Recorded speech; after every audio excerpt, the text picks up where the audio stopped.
নমস্কার, আমি তরুণ ঘোষ।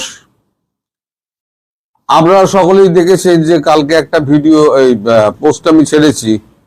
শেখ হাসিনা হয়তো কলকাতা আসছেন, মানে কলকাতা আসছেন উনি, এখনো ডেট বা সময় এখনো ঠিক হয়নি। আমি জানতাম না যে আমাদের রাজ্যপাল RN রবি তিনিও একটা মানে আমন্ত্রণ ওনাকে জানিয়েছিলেন। এর আগে শুভেন্দুকে ফোন করার পর শুভেন্দু একটা আমন্ত্রণ জানিয়েছিলেন, সে খবর তো আপনাদের আমি দিয়েছিলাম যে আপনি আমাদের এখানে কতদিন অতিথি হয়ে এসে থাকলে আমরা আপনাকে সেবা করার সুযোগ পাই, আমাদের এখানে দয়া করে আসুন কলকাতাতে। তারও আগে আমি বলেছিলাম মমতা ব্যানার্জির আমলে সেই সময়তে একবার কলকাতা তাকে আনার একটা পরিকল্পনা নরেন্দ্র মোদীর ছিল, যে কলকাতার কাছাকাছি কোনো একটা সেফ হাউসে তাকে রাখবে। কিন্তু মমতা ব্যানার্জির মানে আপত্তিতে সেটা হয়ে ওঠেনি। এখন সরকার বদলের পর এখন তাকে আবার কলকাতা আনার ব্যাপারটা চিন্তা করা হচ্ছে। আপাতত যা ঠিক হয়েছে, তিনি এসে প্রথমে রাজভবনেই উঠবেন। এখন বাড়ি টাড়িগুলো একটা সেফ হাউস দেখা হচ্ছে, তারপর সেফ হাউস তৈরি হয়ে গেলে, টার্নিচার ঢুকে গেলে, সিকিউরিটি রেডি হয়ে গেলে তিনি ওখানে চলে যাবেন, আপাতত কিছুদিন ওখানে থাকবেন, তারপরে আবার দিল্লি যাবেন। এখন তার আগে মানে দেরিটা হচ্ছে কেন, তার আগে কূটনৈতিক কিছু সমাধান আছে। আমরা মনে আছে, আপনারা সবাই জানেন যে আমাদের এখানে বিজেপি জয়লাভ করাতে ডোনাল্ড ট্রাম্প নরেন্দ্র মোদীকে অভিনন্দন জানিয়েছেন। আচ্ছা, একটা রাজ্যের ইলেকশনে জয় পেয়েছে, বিপুল ভোটে জয় পেয়েছে, তার জন্য ডোনাল্ড ট্রাম্পের কি এসে গেল? আসলে ডোনাল্ড ট্রাম্প যাচ্ছেন এখন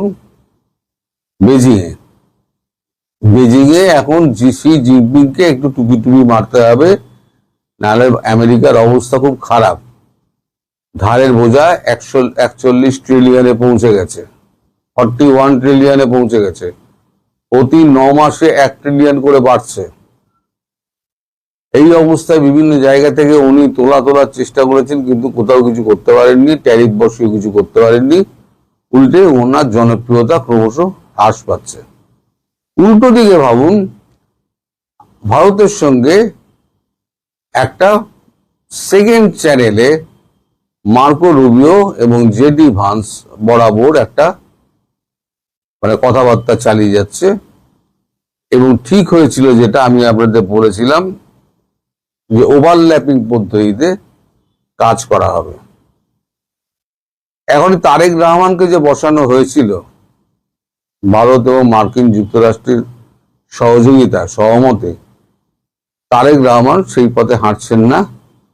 তিনি আবার পাকিস্তানের পথ ধরেছেন এবং কোনো শর্ত তিনি পূরণ করেননি। পাকিস্তানের পাশাপাশি তিনি করছেন কি, চীনের সঙ্গে সম্পর্ক করছেন, যেটা একেবারে দুচক্ষের বিষ আমেরিকার কাছে। আর আমেরিকা জানে ভারতকে যদি কাছে রাখতে হয়, তাহলে সেক্ষেত্রে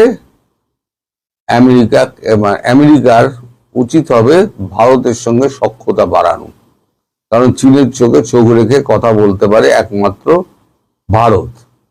আর চীন এখন খুব বিপদের মধ্যে আছে। চীনের এখন বাজার দরকার।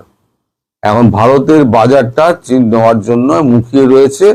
ভারতও লালিপাপের মধ্যে ঝুলিয়ে রেখে দিয়েছে, ঠিক আছে আস্তে আস্তে খুলবো, তোমার অবস্থা দেখে তারপরে খুলবো। এই যে মার্কো রুবিও এই মাসে আমাদের এখানে আসছেন, সম্ভবত মার্কো রুবিওর আসার ডেটটা ঠিক হলে তারপরে হয়তো শেখ হাসিনা কলকাতা আসবেন। কারণ মার্কো রুবিও বলেছেন তিনি শেখ হাসিনার সঙ্গে কথা বলতে চান, এই তারেক রহমানের সরকারকে উৎখাত করার ব্যাপারে। যেমন জয়শঙ্করের সঙ্গে কথা বলবেন তিনি, তেমনি শেখ হাসিনার সঙ্গেও কথা বলার ইচ্ছে প্রকাশ করেছেন। এখন মার্কো রুবিওর যতক্ষণ না পর্যন্ত ভিজিটটা কনফার্ম হচ্ছে, মানে কবে আসছেন, ততক্ষণ পর্যন্ত শেখ হাসিনার প্রোগ্রামটা ঠিক করা যাচ্ছে না। এইখানেই একটা গোল বেঁধেছে। তারপরে আবার কি, এদিকে আছে মায়ানমার এবং আরাকান আর্মি। এখানে তিনটে পক্ষ আছে। একটা তো হচ্ছে রাশিয়া, তার ইনভেস্টমেন্ট রয়েছে। একটা ভারত, তার কালাদান প্রজেক্ট আছে। আর একটা হচ্ছে চীন, তার বিআরআই প্রজেক্ট আছে। ফলে এখানে একটা ত্রিমুখী একটা, মানে কি বলবো, এটা ত্রিমুখী, আমার শব্দ চয়নে মাঝে মাঝে গন্ডগোল হয়, মাফ করবেন। ত্রিমুখী ব্যবস্থাপনা একার দিকে ঝোল টানবে, সেই নিয়ে এখন কিন্তু দড়ি টানাটানি হচ্ছে, কে কতটা আদায় করে নিতে পারে। তার জন্য যেমন আরাকান আর্মির সঙ্গে কথা বলা হচ্ছে, তেমনি একই সঙ্গে জুনটার সঙ্গেও কথা বলা হচ্ছে। এই দুপক্ষই, তিন পক্ষই কিন্তু কথা বলে যাচ্ছে, রাশিয়া, চীন, ভারত। ভারতের পক্ষে অ্যাডভান্টেজ যেটা হলো সেটা হচ্ছে আমাদের ওই চট্টগ্রাম অঞ্চলে একটা শান্তি বাহিনী রয়েছে বৌদ্ধদের, আর শান্তি বাহিনীর সঙ্গে আরাকান আর্মির একটা সখ্যতা রয়েছে। শান্তি বাহিনী, আরাকান আর্মি একসঙ্গে। ভারত চাইছে শান্তি বাহিনীকে দিয়ে আরাকান আর্মিকে কন্ট্রোল করতে। সেক্ষেত্রে আরাকান আর্মি যা সহযোগিতা লাগার সেদিকে ভারত সেদিকে কাজ করছে, এবং পাশাপাশি জুনতা সরকারের সঙ্গে সমানভাবে কাজ করে যাচ্ছে, মানে তাল মিলিয়ে কাজ করে যাচ্ছে। সমগ্র পরিস্থিতিটা আজকে ওই মানে জায়গার একটু ঘোলাটে হয়ে আছে। তার মধ্যে আবার আমেরিকার স্বার্থ রয়েছে। কিন্তু এখানে এই তিনটে রাষ্ট্র কেউই চাইছে না, এবং ইনক্লুডিং মায়ানমার, যে ওখানে একটা জমি নিয়ে, মানে মিজোরাম বা ভারতের একটা অংশের জমি নিয়ে, আর আপনার ওই কি বলে মায়ানমারের এক অংশের জমি নিয়ে, বাংলাদেশের একটা অংশের জমি নিয়ে ওখানে একটা খ্রিস্টান রাষ্ট্র করার, যেটা ট্রাম্পের একটা গোপন ইচ্ছে এবং সিআইএরও গোপন ইচ্ছে বহুদিনের এটা। তো সেটা নিয়েও ট্রাম্প একটুখানি চীনের সঙ্গে কথা বলবেন, এর তেল মারামারি করবেন, কিন্তু চীন তো রাজি হবে না।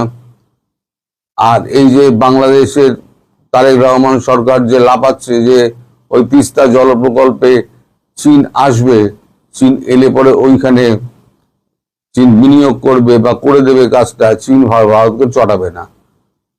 আমি বলছি, লিখে রেখে দিন, চীন কখনো ওই তিস্তা প্রকল্পের মধ্যে ঢুকবেই না। এবার আসি শেখ হাসিনার কথা। শেখ হাসিনা কলকাতায় আসছেন সম্ভবত, আমি এখনো ঠিক হয়নি, যদি 22 তারিখের পর মার্কো রুবিও আসে, তাহলে উনি 15 থেকে 17-র মধ্যে আসবেন। যদি 22 তারিখের পর মার্কো রুবিও ভারতে আসেন নয়াদিল্লিতে, তাহলে উনি 15 থেকে 17-র মধ্যে কলকাতা আসবেন, দুদিন থেকে উনি ফিরে যাবেন। আর যদি মার্কো রুবিও 15 তারিখে আসেন, তাহলে সেক্ষেত্রে শেখ হাসিনার এই কলকাতা আসাটা একটু পেছোতে পারে। কিন্তু কলকাতা আসার ব্যাপারে এটা নিশ্চয়তা পাওয়া গেছে, তিনি কলকাতা আসছেন। আর ভারত চাইছে হাসিনাকে কলকাতায় আনলে পরে বিএনপির ওপরে, জামাতের ওপরে একটা চাপ সৃষ্টি হবে। একই সঙ্গে আওয়ামী লীগ কর্মীরা উজ্জীবিত হয়ে উঠবেন যে আমাদের সীমান্তের ওপারেই আমাদের নেত্রী রয়েছেন, যখন তখন ঢুকে আসবেন এবং ঢুকেও যাবেন। আমি বলেছি না, বহুদিন আগে থেকে আমি বলছি, ভারতবর্ষ শেখ হাসিনাকে প্রধানমন্ত্রী হিসেবে ওইখানে বসাবে যদি এটা মোদি ঠিক করে থাকেন, তাহলে কারুর বাবার সাধ্য নেই সেটাকে উল্টোবে। কারুর বাবার সাধ্য নেই, উনি করবেন তো করবেনই। সেটা হয়তো সময় লাগছে, কিন্তু করবেন তো করবেনই। ফলে এখন কবে এই ডেটটা ঠিক হয় তার উপরে কিন্তু সমস্ত কিছু নির্ভর করছে। আপনারা কখনোই ধরে নেবেন না আজকে আমি বলছি বলে কালকেই উনি কলকাতা চলে আসছেন, এটা কিন্তু কখনোই মনে করে নেবেন না। আমি বলেছি, খবর পেয়েছি, কালকে যেটুকু খবর পেয়েছি সেটুকুই আপনাদের বললাম। তবে কলকাতা আসছেন এটাও নিশ্চিত, ডেট এখনো জানা যায়নি। জানলেই আমি আপনাদের সবাইকে জানিয়ে দেবো উনি, তখন আপনারা বুঝতে পারবেন কি হচ্ছে। সবাই ভালো থাকবেন, সুস্থ থাকবেন এবং সাবধানে থাকবেন। নমস্কার।